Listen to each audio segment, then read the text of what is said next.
I think the weather here is amazing, and really I feel happier when I'm in good weather, and it makes you want to be more social and talk to people. There's more appreciation for general humanity of people. Like, I think people see each other here better, and I wanted to come here to absorb some of that, because I definitely have the American like efficiency attitude where it's like, don't waste time, like let's get there and do it.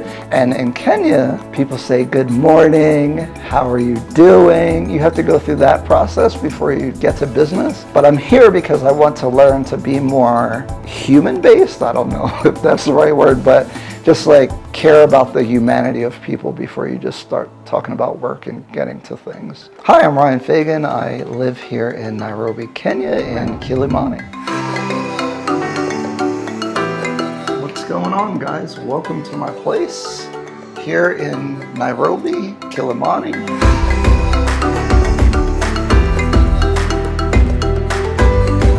This is my 2-bedroom spot that I purchased. With the office, which I do a lot of work here, I have a US real estate business that I still have to manage, property management, so I need a good workspace.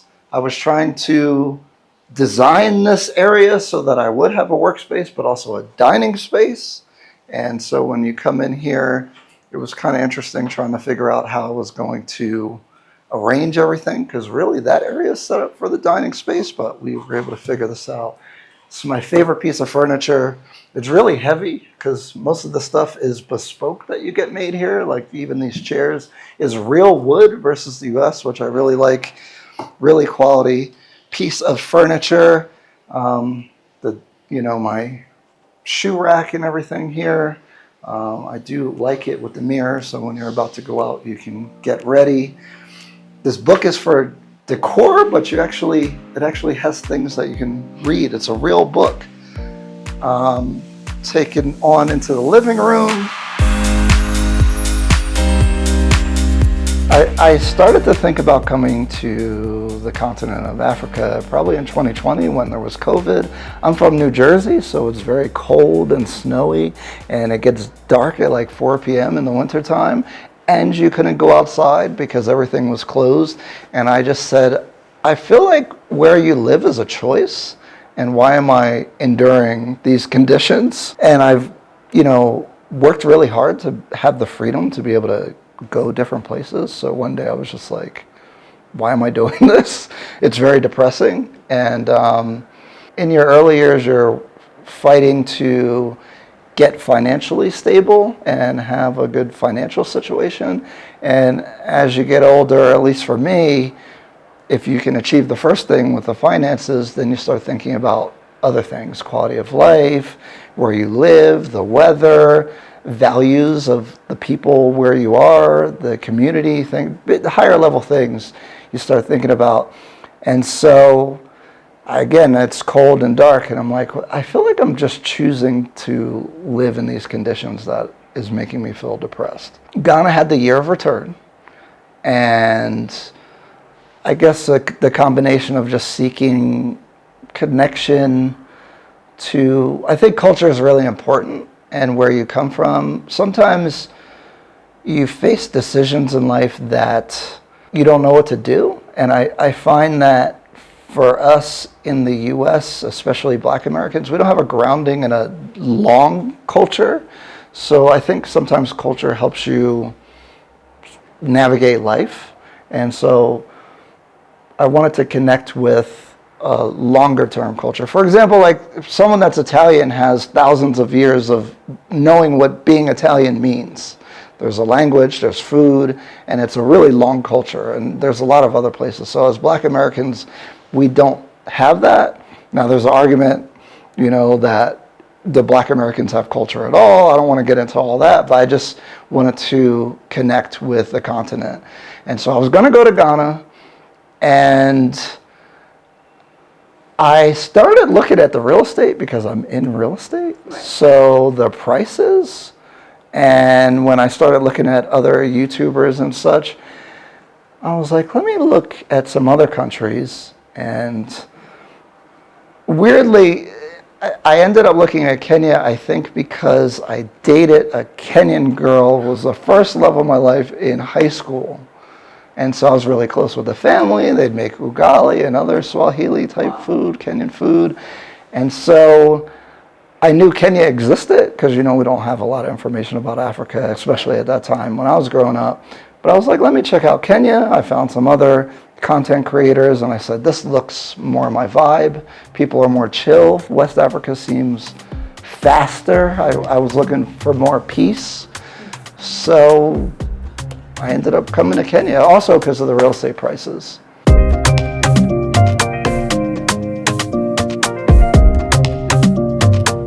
Some people think it's weird, but I do like to leave my stuff open, at least during the daytime. So, you know, I love the natural light and the views that I have. You'll see of Gong Hills when we go outside.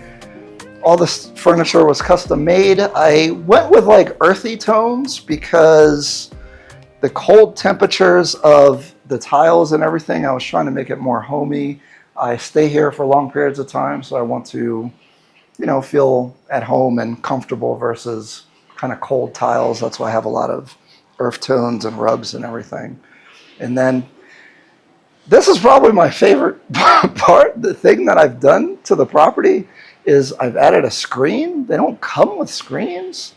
So I don't know how, but I'm on the 18th floor and I still get mosquitoes. So they would drive me crazy. They fly in your ears at night. But when it's hot, you get hot because you have to close the balcony. And so I was able to get this custom made. It was only 20,000 shillings. It's crazy that they can custom make it and come install it. And then it just slides. So now it's always cool in here. And no more mosquitoes. It's my favorite upgrade that I've done. Going onto the balcony, probably my favorite thing is to have breakfast out here. And then you have the view of Gong Hills. When it's really clear, you can see the windmills and everything. And now you see Talantia Stadium, which popped up really fast. It's crazy how fast they built it. But this is probably my favorite place to be. Side note, it's nice to have interior units because they build new buildings. They're actually building a new building over there. And so if you weren't aware when you purchased here, your view might get blocked. So I like the interior views because it's kind of hard to block this view. So strategically, when you're buying, something to think about. So I had this built. I don't think the guys did that good of a job. I had to fight with them a lot, but a controversial choice. Many people have a washing machine and not a dryer. Instead, they'll dry their clothes on the roof. If I do that, I'll lose my clothes. It'll take forever to do it. You know, I might take 3 days to remember to go get my clothes. So I got a dedicated dryer. I'd recommend separate units if you are going to dry your clothes with the machine, because the hybrid unit that washes and dries uses a lot of energy and it barely works, and I feel like it's going to break. So if you are thinking about this, I really like having a dedicated dryer. Oh man. I can still see myself sitting probably at the computer in the US, and it's like cold outside, nobody wants to do anything, and I'm like, this is a choice that I'm having. Like, I have the capabilities to not be here. So I was gonna actually just go to Florida or something just because of the weather situation, but I don't know, it's just a choice. Like, you only live one life. Why am I enduring these conditions? I'm leaving. It was that simple. Like, I'm not running away from Donald Trump or anything like that. I just wanted to have a better quality of life, and I wanted to go seek that out. Yeah, so this is the kitchen. It's just a semi-open galley style. I thought the layout's pretty cool. I have every appliance known to man to do everything, but no, I don't cook. I just have them. So if somebody else wants to make some nice Kenyan food or whatever they want to make, you can definitely make it, but it won't be me doing it because I stay here by myself. So I order a lot. The food is very affordable. You know, I just order. So this, I didn't mean to get the fancy refrigerator. The problem was that the cheaper one didn't fit in the space. So they kind of forced me to get a better one. Or it's not really better. It just keeps your food cold, but it's fancy because it has the knock. The oven comes with the unit when I purchased it. I had to buy the microwave. I couldn't find a microwave that fit in this space, so I had to do this as a compromise. What else do we have? That's pretty much it. Let's do the guest bedroom first. This is the bathroom. This is the main bathroom for everybody. Just normal. If you've seen my content, the grout work is a little to be desired. A lot of the bathrooms are typical like that. So, and then this is the guest bedroom. So I like the 2-bedroom because if I have friends or a guest, or I'm trying to convince some people to come out here, I have a space for them to come, although I haven't been successful in getting any of my friends or family to come out, but I will eventually. Again, all this furniture is bespoke, custom made, so you can't tell on camera, but this stuff is really heavy. And, you know, in the US, if you order a bed or something, it's really flimsy. So I really appreciate, even if not everything's always perfect, that it is heavy and firm. And then, yeah, we have our cabinets. What's in here? I don't know what's in here. You know, it's a decent amount of space for a guest. Nothing crazy, just normal. You know, I did so much research about Kenya that I quickly got around and didn't have much culture shock or anything. I felt like I fit in really easily.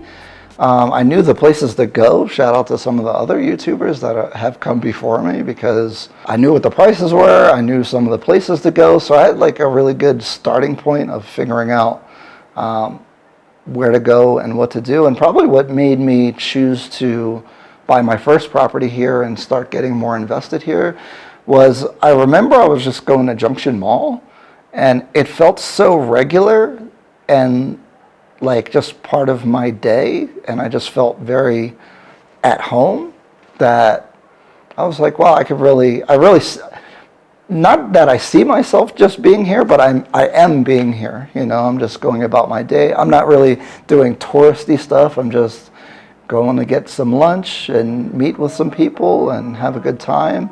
And I remember reflecting, I really like how I feel about everything that I'm doing.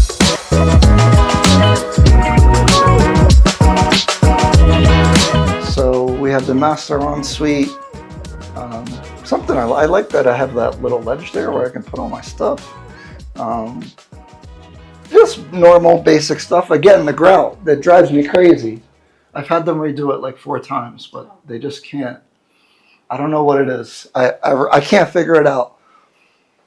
And then this is the master. I enjoy being in here. I feel like I like the texture of the bed.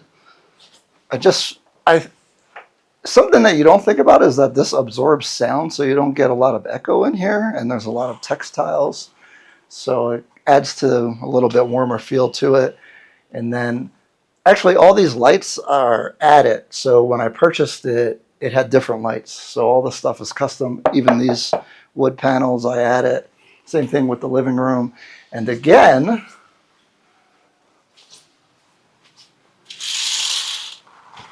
the screens. It's very important. So they come off if you want them to come off, but I usually don't. But they just go on like that. It's my favorite upgrade because I can leave all my windows open and it stays cool. And then I'm probably gonna redo this. I'll probably get a TV stand here and put a TV in the bedroom, which usually I don't put a TV in the bedroom, but I'm thinking about doing it. So this is my place. Hopefully you like it. Let me know.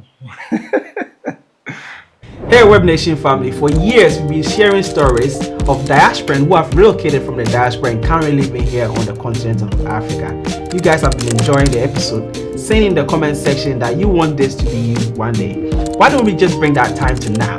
We are inviting you to come on a trip with us to South Africa, November 2026. This is going to be an 11-day experience of we visiting cities like Cape Town, Johannesburg. We having experiences like going to the wine lands and actually experiencing South Africa, the people, the food.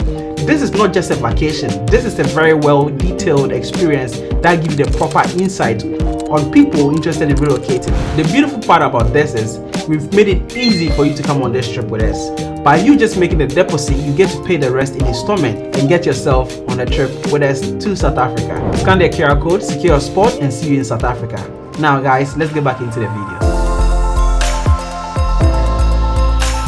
So I'm launching a real estate sales company here to help the local market, but also other people like myself that are looking to either relocate or invest or get involved in real estate in any capacity in Kenya.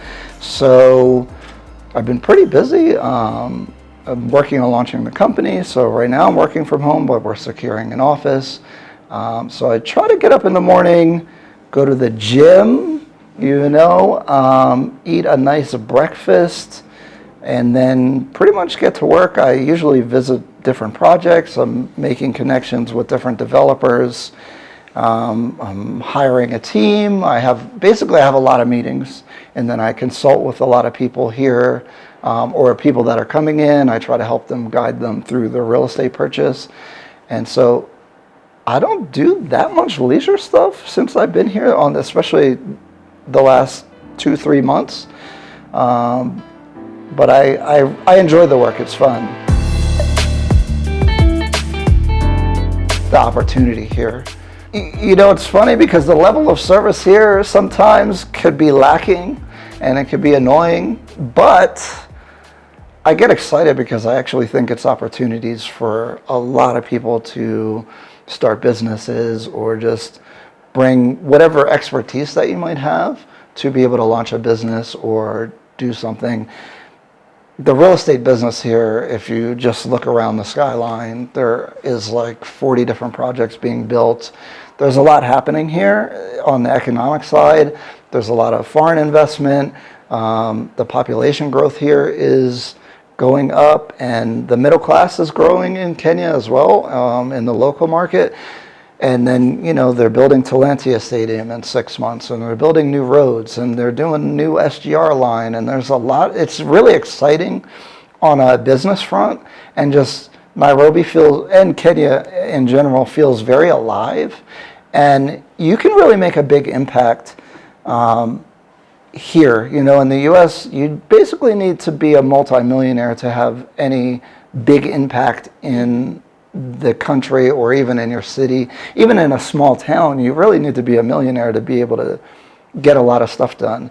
Here in Kenya, if you have a good skill set, I feel like you can really, do well for yourself, but really make an impact where you can see changes happen really fast. So you can be part of that. I do not feel like a different person. You know what it is about that? You will learn things about yourself because if you have the same problems or same patterns when you travel to a whole nother country, it's you. It's not the place that you're going. I want to say that it's surprising that a random person gets out into the street and starts guiding traffic and doing things like that. But I don't know if I'm that surprised by it, just because I'm kind of aware that, an epiphany that I had being here is that the culture here compared to the US, in the US, we've traded family and community for government. So if you need assistance, you get it from the government. Here, if you need assistance, family members help each other a lot. So I appreciate that here because people have a different duty to one another than they would in the US. Because, for example, if you get into an emergency in the US, people are going to think to call the police right away. I don't know if Kenyans are going to think to call the police, call an ambulance. I think you try to rely on people, not government. Now, maybe they say that because you can't rely on the government, but honestly, I'd rather rely on people and family. I think that's a more natural way of being than relying on these structures. And, that's a whole thing to get into. The only thing that went wrong for me since I've been here is probably trusting certain people in business is very challenging here. The business ethics are a little bit different. They're kind of low, so everybody is kind of short-sighted as far as like if you put money on the table, they're going to take it, and they're not going to treat you fairly. You have to like fight for every piece of value that you're trying to get. I think that's a mentality that you have to adopt coming here, or you're going to be taken advantage of. What you'll face here, I think, is a double-edged sword, because me being light-skinned, there's like a light-skinned foreigner privilege going on that I think they're more willing to trust. Like in the business environment, they're definitely more willing to trust me than even local Kenyans. I feel like I get in rooms and places that would be really difficult to get in if you were a local. So I have access to know, like, it kind of bothers me because I feel like I'm getting privileges that are undeserved in certain aspects, to be honest. Being light-skinned, I'm definitely aware that I'm getting this like positive treatment, which I kind of resent it because I don't think it should be that way, but it is a thing. But it comes with a downside. So when I go to the car wash, the price is 4 times the price when they first talk to me. But see, people complain about it, but you got to take the benefits with the downside. So I accept these things, and you just have to learn how to navigate. I think learning how to speak Swahili helps with that. If you interact with the police, they think you're rich, so you really got to negotiate if you run into an issue. Dating is a problem because, yes, the ladies are very nice and warm and welcoming, but a lot of times you could be definitely a target. So once you kind of learn the game, it gets a little old, especially if you want to meet somebody more genuine. I actually think it makes things very difficult. But if you're just here for fun, then it's not a problem, to be honest. I think the biggest challenges are the ones when you're used to efficiencies in the US that is not here. So you order appliances, you try to get a fundi to do something, they're telling you they're down the street, they're coming in an hour. They won't show up at all, so you'll just be sitting there waiting for them all day, and it wastes your time. And in the US, that doesn't happen like that, so you have to figure out how you're going to navigate it. It's hard to be efficient here because there's so many things that can waste your time. Even traffic. So even if you want to be on time, sometimes there could be random traffic that'll make you 30 minutes late. So there's just a lot of things that can throw you off your schedule and make you not get all the things done that you want to get done in that day. I built community here through really real estate. So I go to a lot of real estate events, networking things, and just through the course of business, I meet a lot of people where we have things in common. And so it's a really easy entryway to making friends/acquaintances here because we share different real estate experiences and how things work here. Talking to people in Kenya is really easy, especially if you're inquisitive, because I could just sit here and ask you a million questions and I'm just going to be fascinated by all of your answers, even for simple things. So it really makes it easy to have deep and long conversations and meeting people. People are warm. People are interested in figuring out, because I'm kind of racially ambiguous, so they don't know how to deal with me, maybe. They don't know. So I've been working on my Swahili. Sometimes when I greet people in Swahili, like the Uber driver, and then I'll maybe ask him how he's doing in Swahili, he'll respond in Swahili, and maybe I think he might think I'm from the coast or something, and I'm like, yes, I've done well, but then I get to the end of my Swahili. So I'm working on this issue because I have 2 mini poodles. I love my dogs, and I haven't brought them here with me yet because I still go back and forth, and I have better dog care in the US than I do here. So kind of miss my dogs.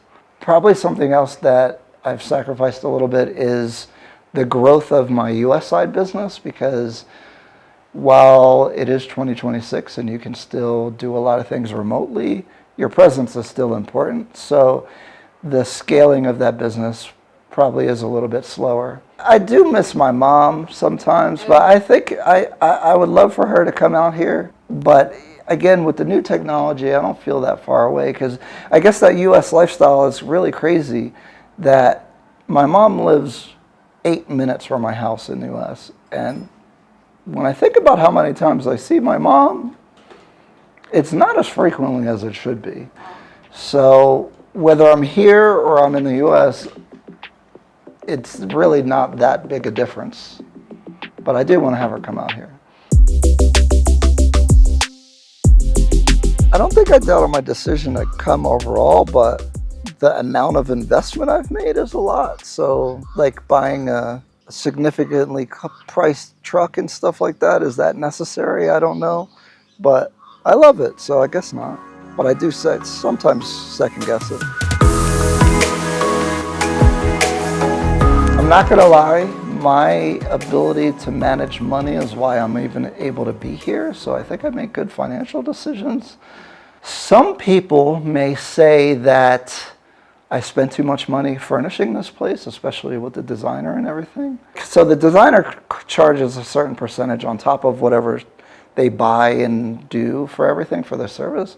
So I spent about $2 million to furnish and have all of, like, not just the furniture, but the appliances, cups, plates, the water dispenser, all that stuff was about 2 million Kenyan shillings. So a lot of people would say that's expensive, but my house in the US is pretty nice. So I had to compete with, I wanted to want to come here. So I had to get this right. I don't know how much I want to get into this, but I think when you first get here as a single guy again, the dating environment, it feels so awesome because you will get a lot of attention. Ladies here are very nice. They will even come up to you. They got game. They will come and get you. But I feel like as a foreigner and someone of lighter skin, that the intentions behind all that isn't that good. And so it's disappointing. If you're serious about meeting somebody in a serious way, I think it's doomed. I don't know. Maybe I'm jaded.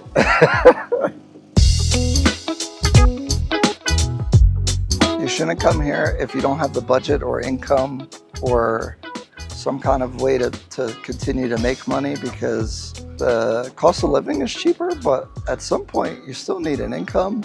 Also, don't come here with this attitude like people are going to embrace you just because you're coming home or anything like that. I think you got to get rid of all those romantic things.